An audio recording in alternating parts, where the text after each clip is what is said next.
Hoje eu converso com o fundador do Movimento Brasil Livre e principal articulador do Partido Missão. Renan Santos foi um dos protagonistas dos bastidores da política brasileira na última década. Agora, pela primeira vez, disputa um cargo eletivo e lança sua candidatura à presidência da República. Hoje ele fala sobre a sua trajetória, a criação de um novo partido, a polarização política, suas propostas para o Brasil e o desafio de convencer o eleitor de que existe uma terceira via à direita. Está começando Política em Minutos. Boa noite, Renan. Boa noite, uma honra estar aqui, um prazer. E espero agregar e entreter aqui os seus espectadores. Ô, Renan, você tem 42 anos, nunca se candidatou a um cargo público, apesar de que sempre esteve ali nos bastidores, liderando o movimento do próprio MBL. De onde deu esse clique assim? Não, eu vou ser candidato. Se eu dissesse que eu fiz político o tempo todo sem imaginar que a gente chegaria um dia ao poder e que a gente poderia alterar as coisas ao redor, eu estaria mentindo. Mas, naturalmente, eu nunca trabalhei especificamente para ser candidato porque eu sou um cara de grupo. É como um cara de grupo no sentido de, se o meu grupo político, né, o MBL, hoje o Partido Missão, fosse um time de futebol, eu seria aquele cara que joga no meio campo e é capitão. Mas não necessariamente o cara que faz o gol. Eu não quero ser o Neymar, o Haaland, que estava agora na moda. Eu sempre quis ser a pessoa que organizava as coisas. Mas o time falou, não, é você que tem que ser o candidato. Você liderou a criação do partido, você é o líder nacional do grupo, então é natural que você seja o candidato. E eu falei, tá bom, então vamos. E eu decidi, então, construir uma plataforma, uma proposta bem intensa para mudar o Brasil. E comecei a rodar o Brasil de carro. E as pessoas começaram a gostar. Agora, entre suas propostas, algumas são polêmicas, né? Como, por exemplo, a bomba nuclear. Qual que você acha que é a mais, que chamou mais atenção, que você despertou as pessoas sobre essas pautas? Por exemplo, extinguir o Tocantins. Eu faço muitas provocações e a ideia da provocação é fazer as pessoas discutirem problemas. Então, quando eu falei pro povo de Tocantins, olha, eu vou juntar vocês com o Goiás de novo, tá? Precisam ficar mais bem administrados. É porque eles tiveram nos últimos 6 governadores, pelo menos 5 que foram afastados ou presos. Então, é um estado que é muito mal administrado, com uma elite política muito corrupta. Então, eu trago uma provocação, as pessoas ficam atônitas. O que esse cara falou? E aí eles discutem o problema. Então eu uso a estratégia da provocação para obrigar as pessoas a tratarem de problemas. Eu tive muitas dessas. Por exemplo, no Ceará, não só no Ceará, no Nordeste como um todo, eu falei muito dos shows do Wesley Safadão, que ele organizava shows bancados por prefeituras paupérrimas, assim, dinheiro mesmo, não tinha dinheiro para nada, não tinha água, não tinha esgoto, mas gastava 1 milhão, 1,5 milhão com shows com artistas como ele. Aí fui processado pelo Wesley Safadão. Graças a Deus. Porque isso permitiu que muitas pessoas pudessem entender este problema. Que uma prefeitura que não tem dinheiro para pagar, volto a colocar aqui, fornecimento de água, gasta milhões com shows. Isso gerou para mim um reconhecimento, eu acho que isso foi importante. Em relação a extinguir aqueles municípios que não se pagam com os impostos que arrecadam, você continua com essa proposta? Com certeza, mas assim, as pessoas não ficarem assustadas. Ele vai passar um trator no município. Existe uma tensão sobre isso. Não é isso, seu município vai continuar existindo. A questão é que existem muitas cidades no Brasil que não têm atividade econômica, elas não conseguem sustentar. Todo o dinheiro delas vem de outros lugares. E de onde vem esse dinheiro? O dinheiro não vai lá para fazer serviço para as pessoas. Esse dinheiro vai para pagar salário de prefeito, salário de vereador, de secretário. Monta uma classe política de parasita, que nessas cidades não sobra nada para as pessoas, mas essa classe política fica muito rica. Aí essa classe política que contrata os super shows, que tem o super faturamento, que recebe dinheiro de emenda de deputado e gasta mal. Hoje, nesses municípios pequenos, o dinheiro desviado de uma emenda é de 30% a 40% da emenda. É muito dinheiro. Então é muita roubalheira. Então o correto é diminuir o número de municípios. Aí eu vou diminuir milhares de políticos que hoje existem. E as cidades continuam a existir, a cidade. Mas elas vão se fundir. Você pega 3 cidades, passa a ter um só prefeito, só 9 vereadores, não 3 prefeitos, 27 vereadores, dezenas, às vezes centenas de secretários. Aí é muito dinheiro que a gente economiza. Deixa eu tentar puxar aqui por uma questão que eu estava pensando quando eu estava vindo aqui para a Léo Dias TV. Vocês são todos candidatos da direita contra o Lula, que se coloca ali numa posição mais progressista. Como tirar voto, por exemplo, do Flávio Bolsonaro, que é o candidato mais identificado com essa direita, se esses escândalos, essas confusões que ele tem se metido aí desde que ele começou essa disputa presidencial, a gente percebe que as pesquisas ele não está perdendo essa massa muscular de votos? Eu acho sim. A pessoa que é de direita e está nos assistindo, ela tem que entender. O candidato que ela defende seria um bom filho, seria um bom irmão, seria um bom pai. O Flávio Bolsonaro está envolvido em escândalos que vão de ordem financeira a ordem moral. E já vão sair uma série de vídeos aí muito complicados para ele. Será que por exemplo, uma dona de casa que está nos assistindo, ou uma jovem, gostaria de ter como marido um cara com esse comportamento? Será que um pai de família que está nos assistindo gostaria de ver um cara como o Flávio Bolsonaro como exemplo de moralidade para o filho? Um cara que pegou milhões lá do Daniel Vorcaro, um cara que tinha um esquema de rachadinha no gabinete, um cara que colocava e era amigo de um assassino de aluguel, que era o Adriano da Nóbrega, que trabalhava para bicheiro no Rio de Janeiro, um cara que apontou a própria mãe para ser suplente de senadora do Canela, que é um cara envolvido com o Comando Vermelho no Rio de Janeiro. Esse é um exemplo de cristandade, esse é um exemplo de moralidade. O Flávio Bolsonaro ele é um erro em si. E eu acho que as pessoas vão começar a discutir política agora, porque a gente tem a Copa do Mundo, é natural, ela dragou a discussão política nas últimas semanas. E agora as pessoas vão falar de política, agora as pessoas vão ver os escândalos, e elas vão ter que fazer escolhas. Então, tem duas coisas. As pessoas têm que tomar a melhor decisão possível sobre um candidato, e conhecer o candidato que melhor reflita um projeto para o Brasil, e também eliminar candidatos que não batem com o que elas acreditam. O Flávio Bolsonaro não bate com o que as pessoas acreditam. Lula e Flávio Bolsonaro já demonstraram já sinalizaram, na verdade, que não vão participar nesse primeiro turno de debates políticos, ainda mais se a sua presença for confirmada. Como é que vai ficar um debate entre a sua candidatura, Ronaldo Caiado e Zema, por exemplo? Pois é, eu estou muito chocado com isso, porque a campanha do Flávio começou a fazer um trabalho nos últimos dias de falar, o Renan não tem diploma, porque eu passei na USP, na Faculdade de Direito da USP, melhor faculdade de Direito do Brasil, e larguei... Direito, né? Direito. Uhum. Larguei para trabalhar. Fiz um sacrifício na minha carreira, no meu currículo, para trabalhar. E eles, não, o Renan é um analfabeto, falaram que eu tenho um currículo pior que o do Lula. Ah, tudo bem. Aí eles não querem debater com o analfabeto aqui? Estão com medo de debater com o cara que não tem diploma? O Flávio ficou botando toda essa campanha, ele não quer me encontrar, é igual o diabo vendo a cruz, ele me vê e não quer ir. Qual o problema? Eu não sou um analfabeto que não tem diploma, ele não devia ter medo de me encontrar. E quando foi esse litígio de vocês? Porque o MBL também ajudou ali a criar o bolsonarismo, né? Ajudou a criar no sentido de, a gente ajudou a criar a direita no Brasil. E aí o bolsonarismo, ele se apropria da direita. Mas a gente nunca se deu bem com eles. No máximo, sim, eu já tive uma conversa aqui e ali com o pai, com o Jair. Mas sempre a gente foi uma outra coisa, um outro estilo, um outro jeito de ser. Você acha o Flávio pior do que o Jair? Muito. Eu acho que o Flávio é apenas um sujeito corrupto. O Flávio é um cara que nunca teve um trabalho além de ser político. A primeira coisa que ele foi fazer da vida foi ser deputado estadual no Rio de Janeiro, eleito pelo pai.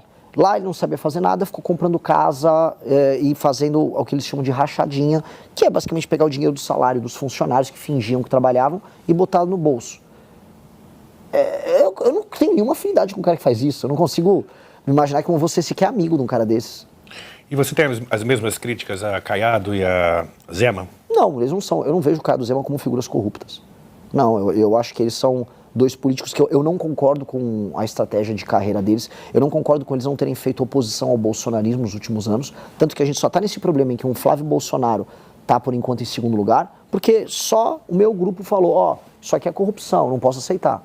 Agora, dito isso, foram dois governadores, o Caiado participou comigo do período do impeachment, tem uma afinidade, eu acho que tem uma relação melhor com o Caiado, o Zema nunca tive com ele pessoalmente, mas eu não coloco eles na mesma categoria do Flávio. Mas você aceitaria, no eventual segundo turno que você estivesse, você aceitaria o apoio deles? Com certeza. E daria apoio a eles?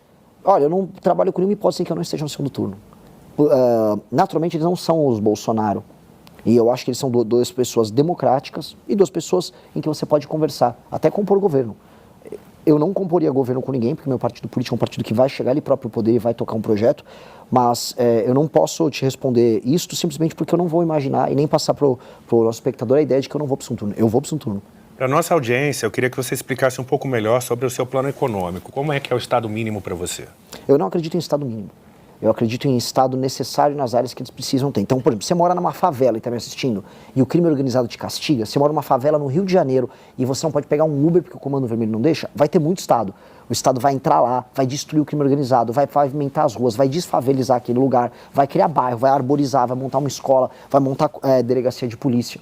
Você acha que o Estado tem essa estrutura para fazer isso? Precisa ter. Só que o que ele faz? O Estado hoje gasta demais com super salário, com um arranjo, com um modelo de gastos que não funciona. O governo brasileiro é um dos que gastam pior no mundo.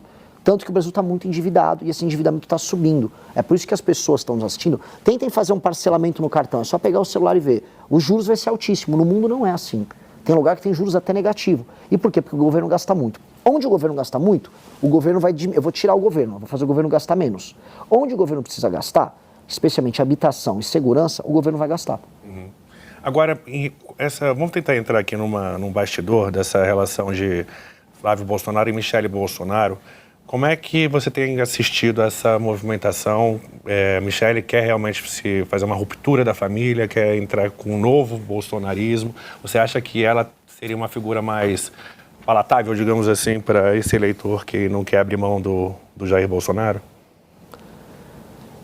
Eu acho difícil, tudo isso é muito difícil, porque assim, uma coisa é o eleitor do bolsonarismo, outra coisa é militância. A Michele não tem a militância que a família Bolsonaro de sangue, vamos colocar, tem. Ela é uma figura eleitoralmente mais interessante do que o Flávio, mas ela não tem militância. E o bolsonarismo cresceu muito por militância. Eu sei disso porque eu também tenho militância. Existe uma diferença entre eleitor e militância. O que te mantém vivo é o militante. São as pessoas que trabalham com você, fazem campanha. O eleitor vota. A Michele, cruzando a linha e se tornando uma liderança, morre de vez a militância do bolsonarismo. E aí eles têm um futuro muito incerto, porque se ela não ganha uma eleição, eles não têm mais nada. Porque se o Flávio não ganha a eleição, a Michele não sai para o Senado, mirando em 2030, o Carlos Bolsonaro está arriscado também de não ser eleito lá como senador.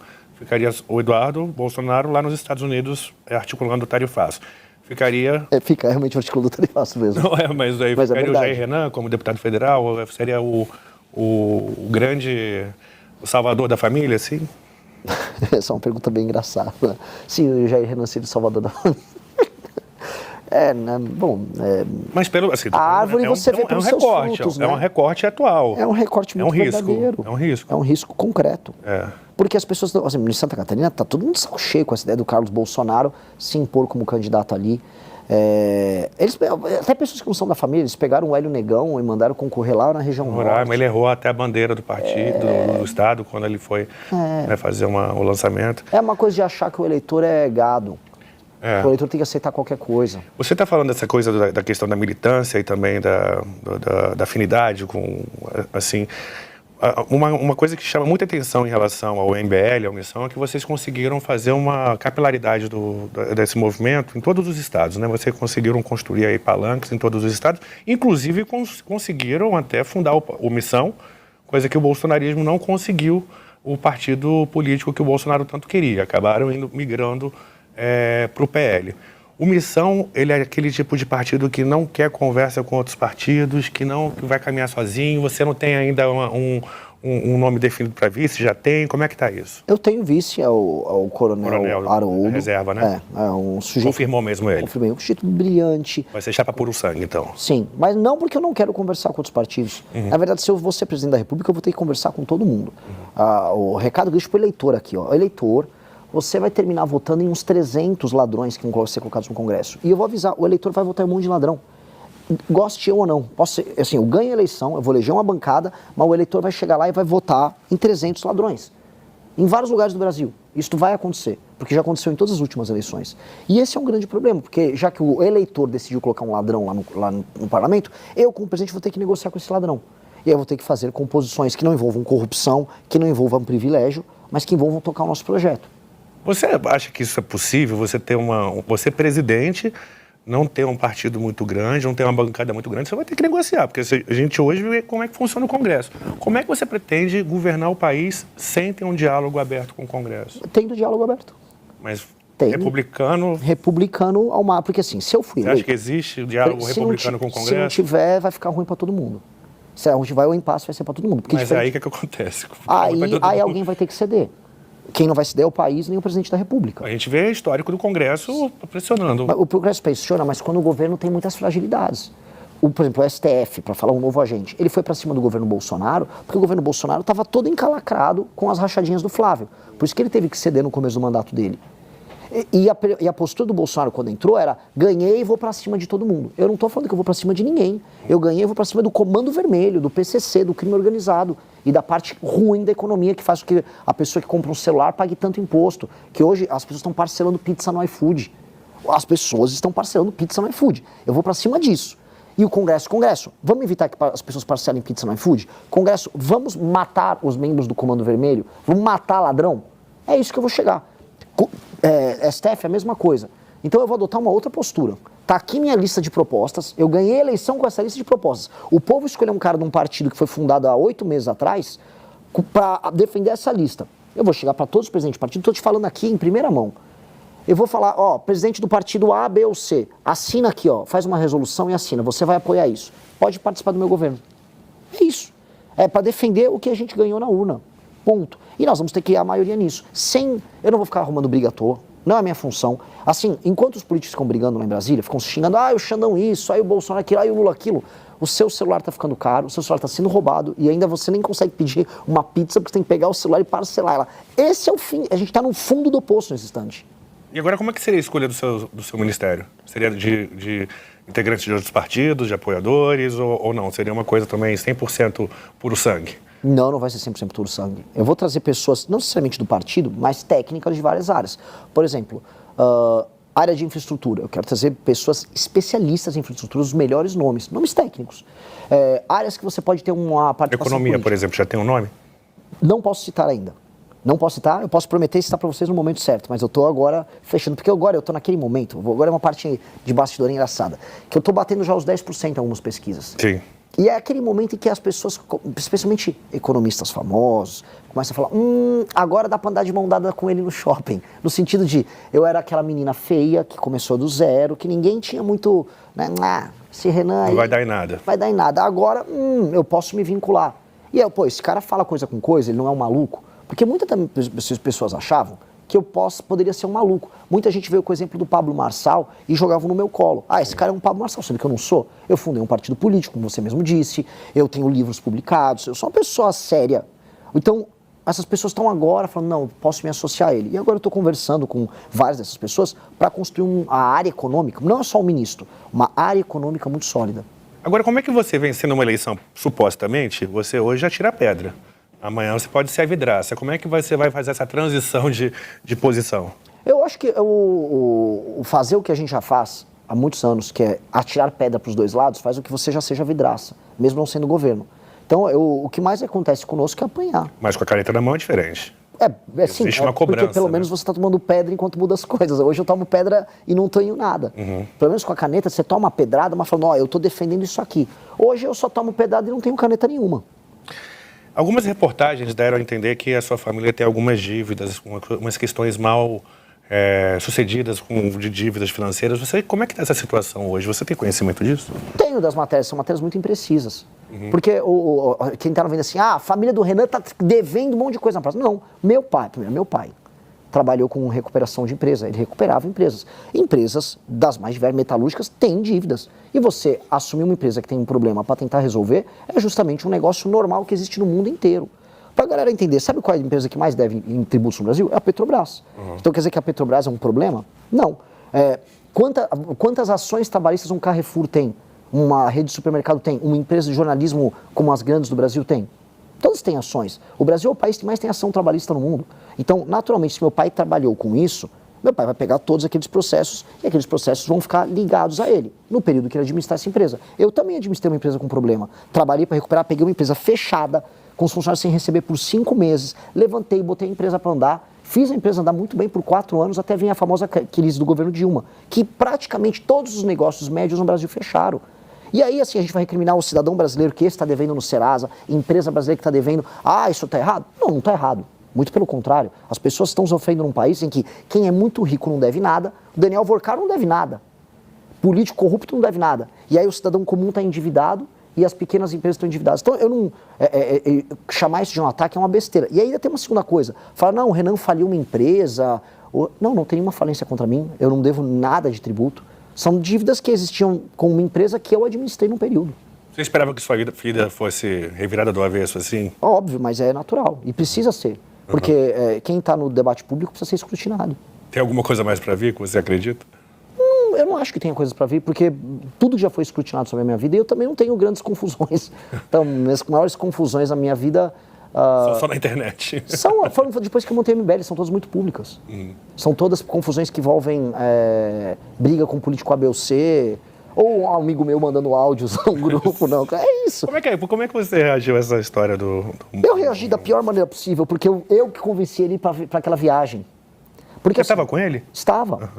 Eu estava perto dele no momento do áudio, mas não ouvi o áudio, senão eu parava ele no momento do áudio. O que aconteceu? Estoura uma guerra. A guerra, por enquanto, mais importante desse século. Sim. E aí eu falei, olha, o mundo vai ser determinado por essa guerra.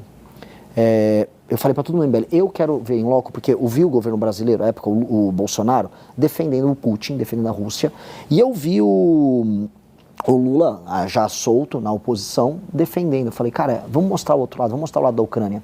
Mas como a gente vai entrar lá? Não sei.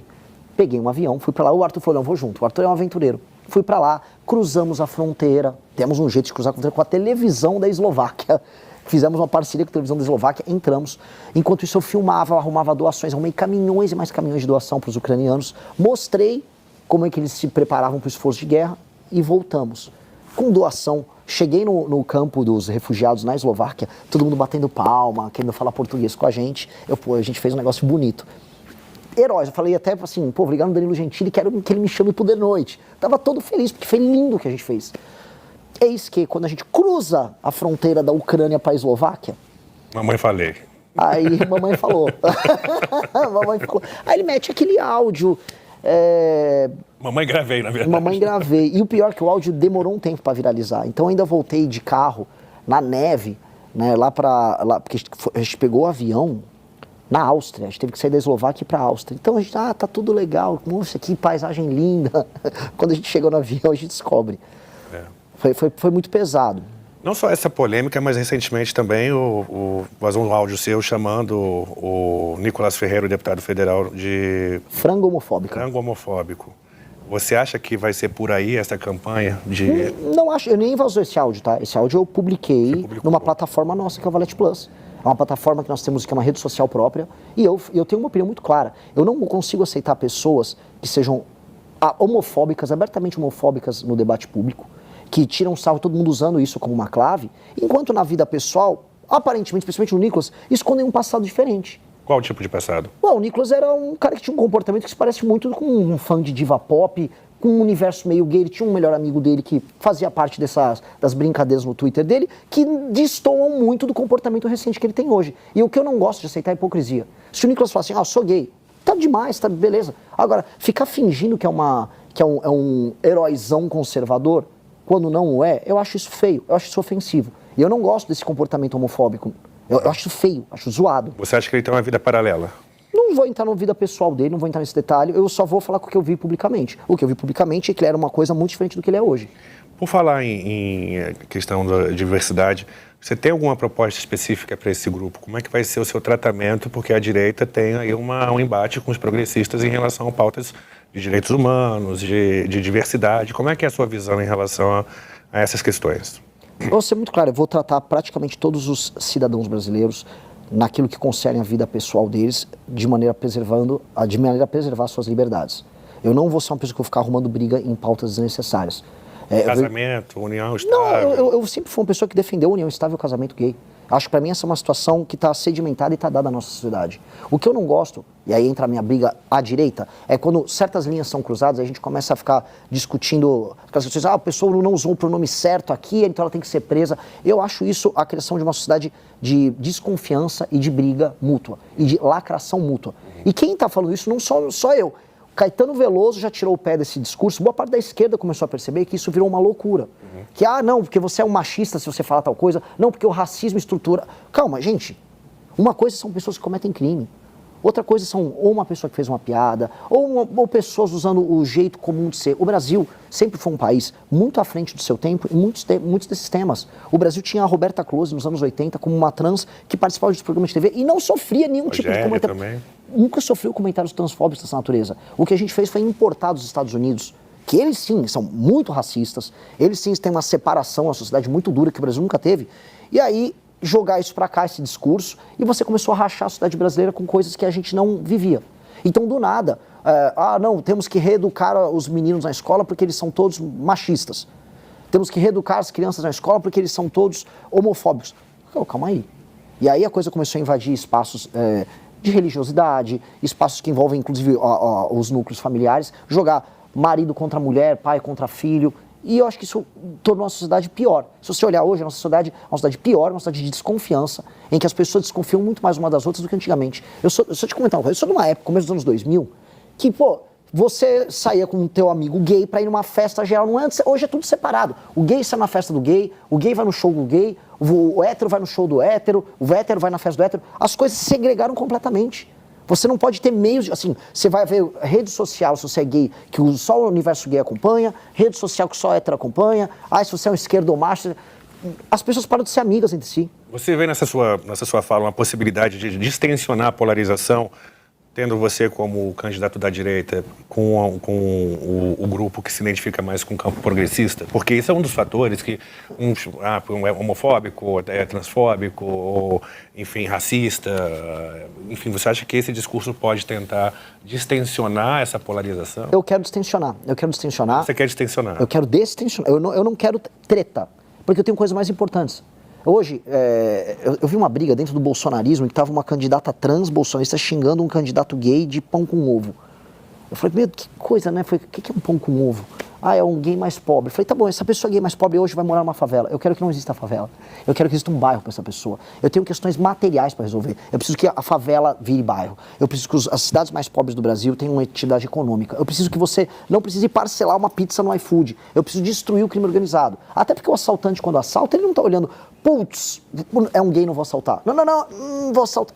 Não, a pessoa assalta. A violência é praticada contra todo mundo de maneira indiscriminada no Brasil. O Brasil é um lugar muito violento. Então eu quero resolver os problemas. Eu não vou ficar perdendo meu tempo com discussão inútil. E gostaria de ver de todo mundo, de todos os setores da sociedade brasileira, uma boa vontade em resolver problemas brasileiros. Não é otimismo demais acreditar que isso conseguiria ser realizado em 4 anos? É otimismo demais, mas eu tenho que ser otimista. Eu nasci pelado, sem dente. Todo mundo dizia que eu não tinha a menor chance de vencer a eleição, nem de montar um partido. Eu estou sendo otimista todos esses anos, eu estou conseguindo realizar as coisas que eu acredito. Então, eu preciso ser otimista. Inclusive, não é isso que está faltando no Brasil. Não está todo mundo muito pessimista. Está todo mundo só brigando entre si. Cansado, né? Cansado. Eu sou, assim, muito otimista. Eu acho que o Brasil pode ser uma das 5 maiores nações do mundo nos próximos 30 anos.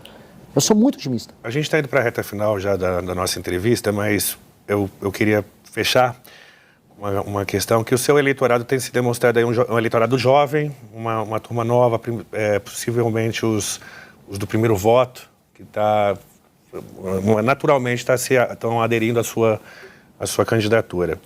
Fui atrás de uns jovens para saber, e aí eu descobri, eu preferi pegar um que não vota ainda, mas que já acompanha o seu trabalho. E ele perguntou, e eu falei assim, qual pergunta você faria para Renan Santos? Ele falou assim, ele é um cara de muito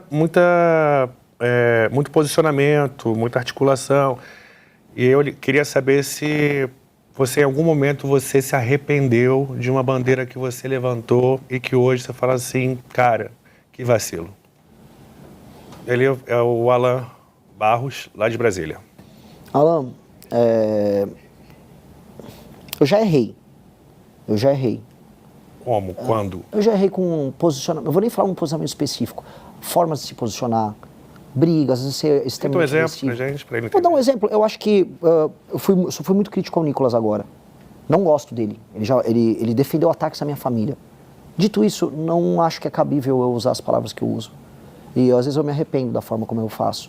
Mas eu no mínimo, eu estou sendo eu mesmo. Então, por mais que eu ache errado, eu acho que eu estou sendo autêntico. Esse arrependimento, ele extravasa o seu pensamento de chegar, Nicolas, eu acho que eu peguei pesado ou não? É que ele não merece isso. O Nicolas é uma pessoa que, quando minha família foi perseguida em 2010, ele comemorou na internet. Ele é mau, ele não é uma pessoa boa, é uma pessoa má. Mas dito isso, não é sobre ele, é sobre eu, é sobre outras pessoas que podem se sentir ofendidas por aquilo que eu falei. E vocês vão ficar nessa alimentação. Exatamente Não isso. vai acabar nunca, né, isso? Então, para dar um exemplo recente, é isso. Essa pergunta anterior que você tinha feito, realmente, assim, não cabe eu gerar isso. Eu acho que não contribuo fazendo isso. Às vezes, eu sou muito colérico, porque eu tenho um senso de justiça muito aflorado, e às vezes isso me faz passar do ponto. Eu já ofendi pessoas que não mereciam ser ofendidas. Ele merecia, tá? Mas o tom foi ruim. Outras pessoas não mereciam ser ofendidas e eu me arrependo. Eu me arrependo de ter perdido grandes amigos. Eu me arrependo de ter sido, às vezes... Por conta de posicionamentos? Também. Por conta de ser muito duro. Eu perdi toda a minha vida pessoal nessa história. E vale a pena? Vale a pena se você é otimista. Se você é otimista que você realmente vai construir algo que vai mudar a história, todo o seu sacrifício vale a pena. Eu sou só uma vida... Em algum momento ali na frente vai falar, caramba, pra que eu fui entrar nessa? Isso vem, eu falo para as pessoas assim, eu agora sou presidente de partido, candidato a presidente da República, vem todo dia, do tipo, você vê sua vida pessoal completamente devastada, você não tem mais tempo para nada, você não tem mais tempo para fazer as coisas que você gosta, eu tenho que andar com escolta, eu sou ameaçado por comando vermelho, às vezes eu olho e falo, pô, não consigo nem ir em um restaurante mais, eu gosto de comer, eu gosto de cozinhar, mas aí eu olho assim... Já tem sua banda também. Tenho minha banda, pelo menos eu tenho uma banda, pelo menos eu tenho uma banda, mas eu olho e falo, poxa, vale a pena porque eu, querendo ou não, vou ter um impacto na história. E minha grande ambição não é ficar rico, eu continuo morando no mesmo apartamento, eu sou um cara de classe média. Minha ambição não é ficar rico, minha ambição não é igual a turma do Banco Master, festas com muitas mulheres. Minha ambição é colocar meu nome na história. E eu acho que eu vou conseguir. E eu acho que isso faz tudo valer a pena. Queria muito te agradecer por ter aceitado o nosso convite, essa parceria do Platô BR com a Léo Dias TV. A gente está tentando aproveitar esse momento porque é tão importante esse tipo de discussão, porque são os candidatos como Renan Santos e outros que a gente vai trazer aqui também que podem ali depois de outubro, novembro, possivelmente comandar o nosso país. Então é importante que você acompanhe esse processo para você ver as melhores propostas, a melhor postura. Eu quero te agradecer por ter estreado entre os presidenciáveis aqui nessas sabatinas, nessas conversas, na verdade, que a gente vai ter com todos os presidenciáveis. Bom, Renan. Agradeço a Léo Dias, agradeço ao Platô, acho o trabalho de vocês, dos dois organizações muito bom. E agradeço pelo espaço, espero não ter sido ensabado, não fui, respondi tudo e espero que os outros também façam a mesma coisa. Então, e no debate, será que vai ter esse embate? Eu tô lá para trazer ideias, mas se me cutucar, eu também cutuco de volta. E é isso, eu agradeço demais. Gente, vocês que acompanharam a gente aqui nessa estreia dos presidenciáveis aqui na Léo Dias TV em parceria com o Platô BR, eu agradeço muito a companhia, a paciência e a gente se vê na próxima. Tchau.